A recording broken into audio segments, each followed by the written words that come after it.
We're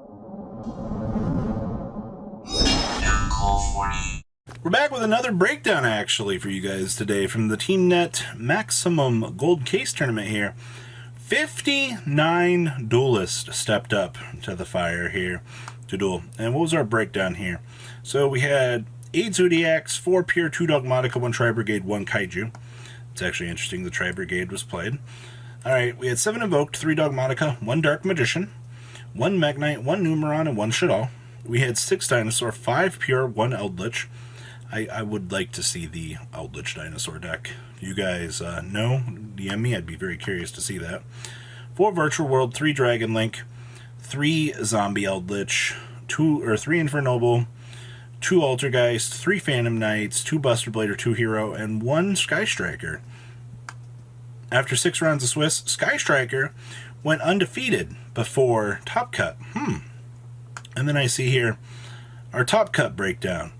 What do we got here? Top Cut breakdown is as follows. So we had 4 Zodiac, 2 Pure, 1 Kaiju, 1 Dogmatica. That's pretty good. A nice diversity. We had 3 Dinosaurs. That's kind of alright. 2 Virtual World. We had 4 virtual players in the tournament, and 2 of them topped. We had 1 Infernoble, 1 Unchained, 1 Hero, 1 Dogmatica Buster Blader, 1 Sky Striker, 1 Dogmatica Familiar Possessed. Now remember, this is a 59-man event, and we have something like Dogmatica Familiar Possessed. Wow, that's actually really spicy. Then we have 1 Magnite invoked here. And then first place was Unchained after Top Cut. So 59 duelists. Those are some really rogue results. Now we're going to talk about these top decks, shall we? You know, it doesn't surprise me to see that we had some success with Unchained, because, I mean, what was it before we got this current set? This was a rogue deck that we saw players starting to mess around with online. We had Coder playing this, and it doesn't surprise me that this deck did well at this event. So this is your first place winning list from the Georgia Case Tournament. 59 players. So we had 2 copies of Abominable Unchained Soul, 1 Scythe Boy, triple copies of the Ash Blossom and Joyous Spring, 1 copy of Unchained Soul of Disaster, triple Aruha, triple copies of Rakia, triple copies of Sarama, triple copies of the Abomination's Prison, triple copies of Pot of Extravagance, triple copies of the Abominable Chamber of the Unchained, 2 copies of Artifact Sanctum, triple copies of Escape of the Unchained, 2 Heavy Storm Duster, 2 Ice Dragon's Prison with triple copies of Needle Sealing, and triple copies of Trap Trick. Wrapping up the main deck here. Extra deck, we have triple Unchained Soul of Rage, triple copies of Unchained Soul of Anguish, 2 copies of Abomination, was 1 Zero Boros, 1 Trisbania, 2 Unicorn, 2 Access Code, and 1 Dingrisu. Most people can barely only afford 1 of these, but this man out here playing 2 copies, because Pot of Extra. We have triple copies of Lancia, 1 Pankratops, triple Nibiru, triple copies of Gamma, 1 copy of Driver, triple Dark Ruler No More, and 1 copy of Imperial Order, kind of rounding down this rather interesting specimen. I do like what we were attempting to do with this deck. I do think that, honestly, as a rogue control element, if people don't know what they're doing against this deck, they're just going to have a bad time. And do not underestimate the rogue factor in the game of Yu-Gi-Oh! Because getting that free real estate advantage off of punishing your opponent really can put you in just such a devastating spot. Now, we have some more interesting stuff out of this event. I did want to also cover the Mech Knight list on this video.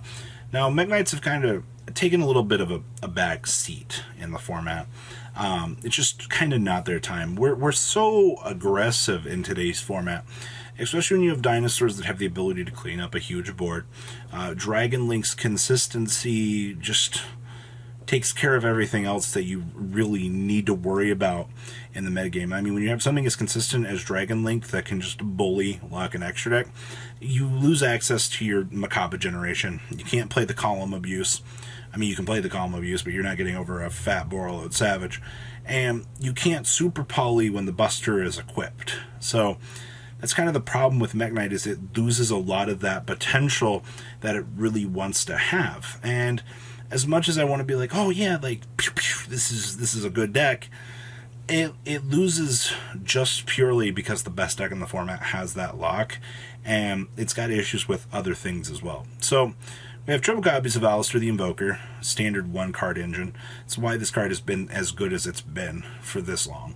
We have triple copies of Astral Blossom and Joyous Spring, 2 copies of DD Crow, triple copies of Droll and Lockbird, 2 copies of Gamma Seal, triple copies of the Mekk-Knight Blue Sky, 1 Indigo Eclipse, triple copies of the Purple Nightfall, 1 copy of the Yellow Star, 2 copies of Nibiru, with 1 copy of Feather Duster, 1 Instant Fusion, triple copies of Invocation, triple copies of Magical Meltdown, triple copies of Potted Azizes, 2 copies of Super Poly, 1 Terraforming, 2 Twin Twisters, and triple copies of Infinite Impermanence. And then extra deck down here we have 1 Secure, 1 Owl Mirage, 1 Verte, 1 Link Kuriboh, 1 Unicorn, 1 Cross Sheep, 1 Boral Sword, 1 Alistair the Invoker of Madness, Thousand Eyes, Starving Venom, Ragin, Purgatrio, double Macabre, and Ogoides, with triple Phantasme, 1 Kaliga, 1 Violet Chimera, 1 Super Poly, triple Evenly Matched, triple Solemn Judgment, and triple copies of Summon Limit. It's actually been a little while since I've seen Summon Limit, but hey, Column Abuse, alright? You can normal the Alistair, set the Summon Limit, and then you can climb on up into your Invoked Fusion. You have the column set up here that you can beam your Mekk-Knight into, that you can search. I mean, hey, you need going first plays with this deck, and it's kind of been the thing with Mekk-Knights for a while now, is you go second, you cry. I don't need to tell you guys this. You know this. You know what the problems with Mekk-Knights are. You want to go second, you want to break those boards, and, I mean, really, you really want to do what your deck does best. Draw the Alistair, draw the Mekk-Knight. 5-head, it's good. This isn't pure, though. This is just designed to break boards. Super easy stuff. And next but not least here, we actually had a Sky Striker list that did well. Now, I'm going to be honest with you. This is just a Mystic Mind deck. I wish I could really tell you guys, hey, Sky Striker's a good deck. I think that you guys, everybody in the world can play this deck without Engage. It's got a lot of potential. No, it doesn't. All right? You're a Mystic Mind strategy. Your entire game plan is to sit here and scoff at your opponent and go, not today. That's not how this works. And, I mean, there's nothing else really too crazy about this. So we have triple copies of Effect Veiler, triple copies of Nibiru, triple copies of Gamma, triple copies of Sky Striker Ace Ray, 2 copies of Rose, 1 Cyframe Driver with 1 Feather Duster, triple copies of Mystic Mind, 2 copies of Potted Desires, 1 copy of Rhoda, 1 Set Rotation, 1 Area Zero, 2 copies of Afterburners, 1 copy of Hornet Drones, 1 Shark Cannon, triple copies of Widow Anchor, 1 copy of Multi-Roll, 1 Terraforming with triple copies of Triple Tactics Talent, and the triple Imperm. Down here in the extra deck, we have 1 Zeke, triple copies of Shizuku, 1 Kaina, triple Kagari, triple Hayate, with 1 Celine, 1 Hida, 1 copy of Hulk, and 1 Axis Kotalker. Then we have 2 Alpha, triple Lancia, 1 Pinkertops, triple copies of Droll and Lockbird, 2 Cosmic Cyclone with 1 Jamming Waves, and triple copies of Evenly Matched, wrapping up Sky Striker. And I do want to add a couple of sub-notes here. I noticed that a couple of these decks, we had the Salaman Great Fusion in one deck, and the side deck, and then we have Hida here. It is not surprising to see that a lot of people, maybe at more localized level tournaments, that we're kind of seeing these duels pulling from these card pool choices because they're worried about Salad. I've been noticing just a little bit slight of like fear.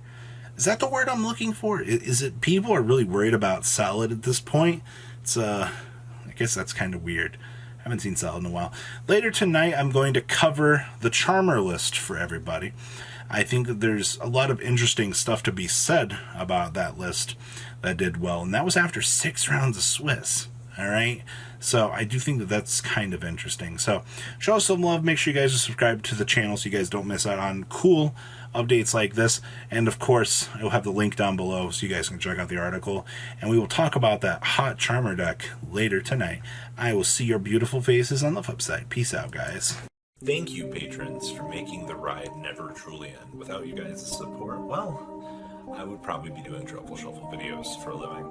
Guys, please check out VanCall40 for all of your Cardfight Vanguard content brought to you by MCall40. And if you are looking to pick up singles, check out MCallGames.com for your trading card game needs. Thanks for watching, everybody.